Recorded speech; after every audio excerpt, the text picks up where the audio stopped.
radar, ballistic missiles, night vision, the internet, even duct tape.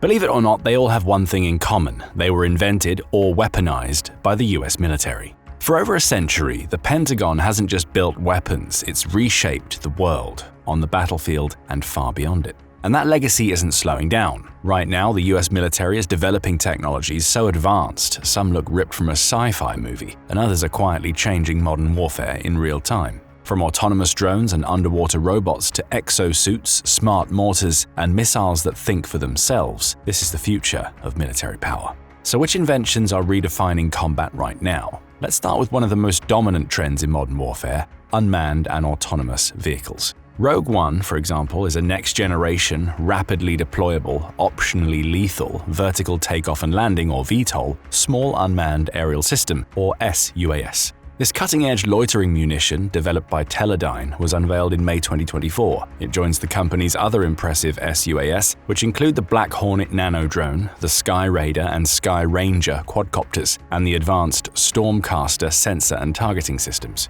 Rogue One is designed to withstand battlefield conditions, operating beyond the reach and abilities of conventional organic weapon systems, with a focus on minimalizing collateral damage and maximizing standoff capabilities. This single-operator drone offers a 30-minute flight time, speeds exceeding 70 miles per hour, and a range of more than 6 miles, even in communication and GPS-denied environments. Rogue One's fusing system features an innovative mechanical interrupt, enabling the safe recovery and reuse of the drone if targets are disengaged or missions aborted. That's very handy. Plus, it integrates advanced electro-optical technology, including FLIR Boson 640 Plus thermal cameras, ensuring exceptional reconnaissance and surveillance capabilities day and night over long distances. It also features a novel coupling between sensors and warheads within a gimbaled payload, which enables super-accurate targeting. Payloads are mission-specific, modular, and can be tailored for specific target categories. This versatility gives operators the ability to conduct precision strikes against both moving and stationary armored targets, soft-skinned vehicles, and dismounted threats. Another groundbreaking US-made VTOL UAV, being increasingly used around the world, is the Shield AI MQ-35A VBAT. It's a full-size drone, unlike the Rogue One, weighing 125 pounds, with a length of 9 feet and a wingspan of 9.7 feet. It has a maximum speed of 56 miles per hour and an altitude ceiling of 20,000 feet. What makes this drone special is that it delivers VTOL capabilities without requiring specialized infrastructure. Its compact design means it can be transported on the back of an SUV and deployed from almost anywhere. Its single-engine ducted fan propulsion system eliminates the need for launch and recovery support equipment, typical in propeller-driven VTOLs. Also, unlike most other VTOL UAVs, these aircraft navigate horizontally like fixed-wing aircraft, enhancing their operational flexibility and efficiency. They're also really versatile. The VBAT's open architecture network backbone allows integration with emerging applications and payloads, ensuring adaptability to evolving operational needs. In Ukraine, the VBAT's 112-mile range, excellent resistance against jamming, and ability to loiter for 10 hours have provided critical reconnaissance and battle assessment data.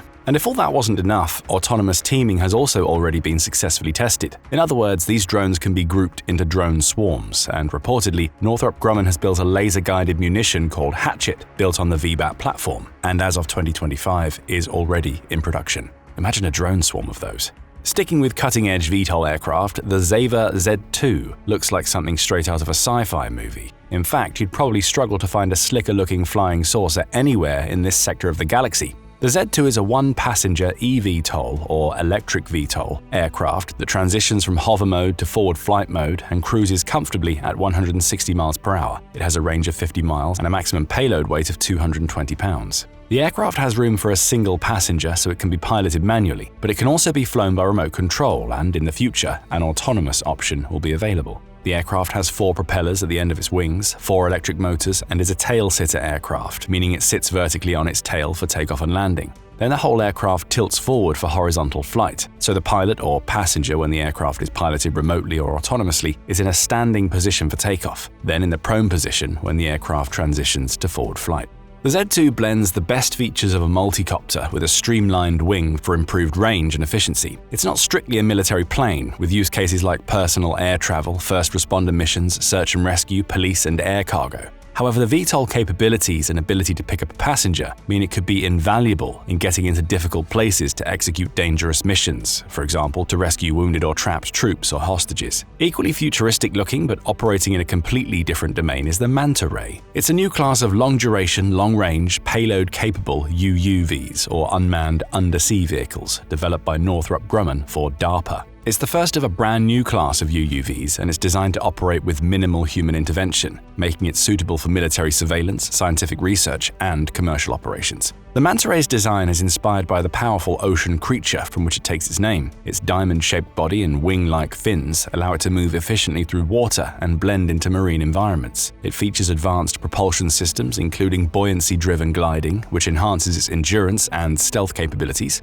It's also modular, allowing it to be shipped in 5 standard shipping containers for easy transport and assembly in the field. Tests in early 2024 showed that the Manta Ray could glide, ascend and descend, turn, hover and anchor autonomously. But that's just a start. Development is ongoing, including novel energy management techniques, low-power underwater detection systems, mission management approaches for extended durations, and approaches to mitigating biofueling, corrosion and material degradation. But it's not just in the air and at sea where the US is upping the ante with regard to unmanned vehicles. DARPA's Robotic Autonomy in Complex Environments with Resiliency, or RACER, program is busy developing the next generation of robotic autonomous military land vehicles. The RACER Heavy Platform, or RHP, vehicles are 12-ton, 12-foot-long, skid-steer tracked vehicles, similar in size to forthcoming robotic and optionally manned combat or fighting vehicles. The RHPs complement the 2-ton, 11-foot-long Ackerman-steered wheeled racer fleet vehicles, or RFVs, that are already in use. These beasts are fully autonomous, powerful, fast, and made for off-road missions. They can handle highly diverse ground vegetation cover, trees, bushes, rocks, slopes, obstructed ditches, and creek crossings over a 15-square-mile area. The RHP utilizes the US Army's Textron M5 base platform for robotic combat vehicles and is upfitted and supported for racer autonomy integration hardware stacks and software by Carnegie Robotics. Currently being tested with Tactics software, once they're ready for deployment, they'll be a fearsome addition to the US's arsenal. They'll join the Titan UGV, a fully modular hybrid UGV or unmanned ground vehicle based on Milrem's The Miz, or Tracked Hybrid Modular Infantry System. The vehicle is intended to save the lives of soldiers as it performs critical and hazardous tasks currently handled by warfighters in the combat zone. The Titan integrates the battlefield-tested robotics system and controller from Q&A and the Miz UGV platform with the modular mission payload developed by Milrem and can be reconfigured to enhance mission effectiveness. The platform includes 2 track modules connected by a payload frame and measures 79 inches long, 83 inches wide, and 40 inches high. It offers a payload bay area of 72 inches by 48 inches and has a curb weight of 2,000 pounds. The maximum payload of up to 1,500 pounds typically includes an earth-moving blade and bucket, casualty evacuation litter racks, logistics support basket and truck mounts, anti-personnel obstacle breaching system mounts, a counter-improvised explosive device or CIED, roller rake mount, and CIED sensing systems. The vehicle can also be interfaced with third-party payloads such as remote weapons stations, interrogation arms, reconnaissance, surveillance and target acquisition systems, chemical, biological, radiological and nuclear defense, and route clearance missions. This flexibility increases efficiency while reducing life cycle costs and soldier workload. It offers optimal off-road mobility and can be transported by helicopters either internally or as a slung load. Speaking of injured soldiers, one of the most common injuries that US troops have to contend with has nothing to do with battle. Rather, it's the scourge of lower back pain from lugging around up to 100 pounds of gear and ammunition. In fact, the Army had an average of 460 diagnoses of back overuse every day in 2019, according to the Army Public Health Center. Meanwhile, lumbar support injuries accounted for more than 1 million lost duty days in 2018, according to military medicine. Easing that pain is the main idea behind the SABRE exoskeleton. The Soldier Assistive Bionic Exosuit for Resupply, or SABRE for short, uses passive elastic bands to take up much of the force needed to move objects that otherwise would be placed on the human body.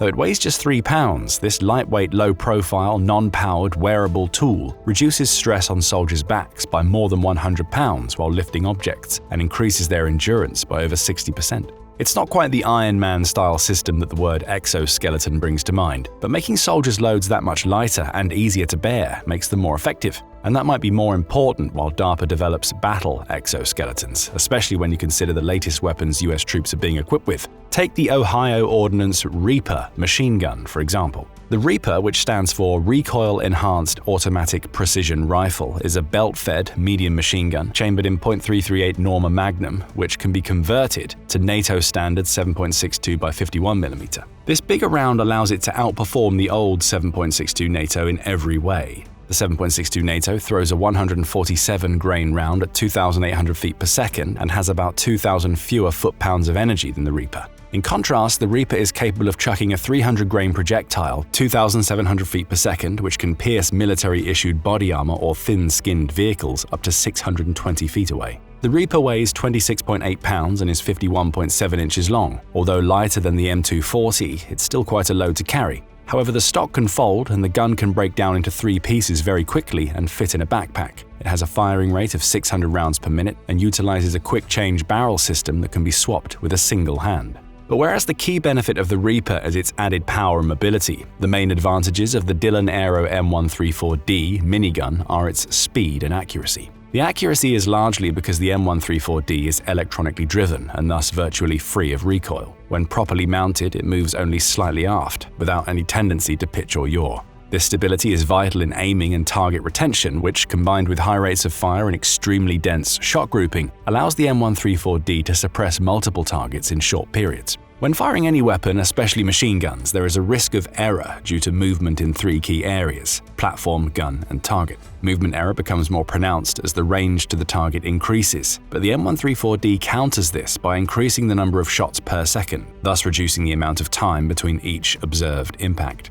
It can fire 3,000 rounds per minute, that's 50 rounds per second, with 1/50th of a second between each shot. That means it can fire 4 rounds in the time it takes an M240 to fire 1. The multi-barrel design of the M134D also ensures that each barrel only experiences a 500 rounds per minute rate of fire. This allows for repeated long bursts of fire, a barrel group life of approximately 100,000 rounds, and a system life of over 1.5 million rounds. Furthermore, in the unlikely event of a stoppage, the weapon can be serviced and made operational again in under a minute. No wonder then that the M134D or component systems are currently employed by all branches of the US military and in more than 30 countries. Unbelievable speed is also the key feature of the Scorpion mobile mortar system from Global Military Products, which offers the perfect balance between mobility and lethality. On the battlefield, repositioning frequently makes it harder for an enemy to launch an effective counterattack and vice versa. That's where the Scorpion is a game changer.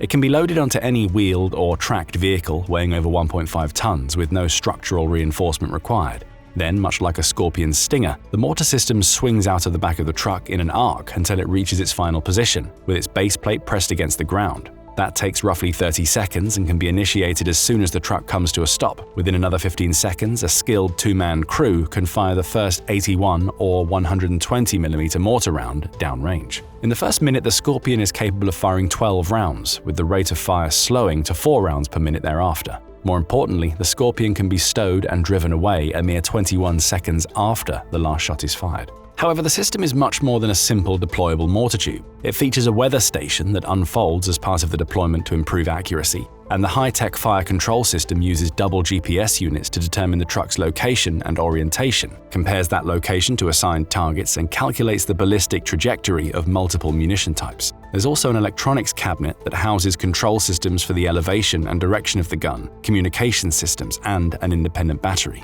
That's a huge upgrade on the standard mortar system, which in many respects hasn't changed much since World War II. But it hasn't really had to, like the next item in our list, the classic landmine. But just because it doesn't need an upgrade doesn't mean that it can't benefit from one. Forget the old-fashioned buried mines that resemble dinner plates or frisbees. The XM204 looks like a large suitcase, but instead of clothes, it carries 4 top-attack submunitions that pop up and hit the thinner armor on top of a tank. The Army doesn't call the XM204 a landmine, and for good reason. Mines have been widely condemned because of the harm they do to civilians, even decades after they are deployed. Instead, the XM204 is described as a wide-area top-attack munition or terrain-shaping obstacle. The 80-pound munition uses acoustic sensors to hear the approach of incoming tracked vehicles like tanks. Once identified, it starts tracking the target vehicle. When the vehicle is a certain distance away, the XM204 will shoot a submunition into the air, firing the warhead down at the target within the zone of authority. By hitting the enemy from a top-down position, it not only ensures better accuracy, but also reduces the possibility of accidentally hitting friendly forces. The device itself is also equipped with a self-destruct system with a variety of settings to prevent the possibility that it will lie dormant for years after a conflict has come to an end.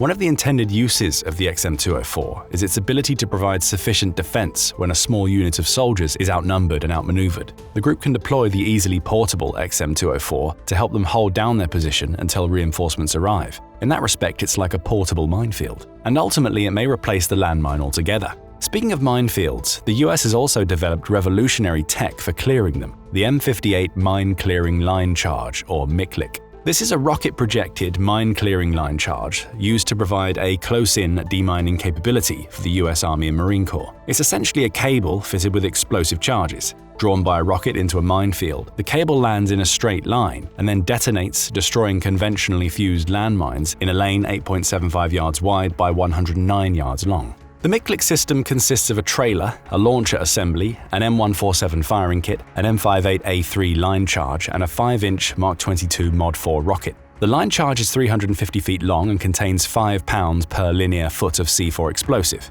If it fails to detonate normally, it can be manually activated by time delay fuses every few feet along its length. The M147 firing kit can also be mounted on the M60 AVLB and the M1150 assault breacher vehicle. No doubt, given the focus on autonomous military systems these days, we'll see autonomous mine-clearing tech sooner or later. But it's not just vehicles that are going autonomous, like we've already seen. Missiles are becoming autonomous too.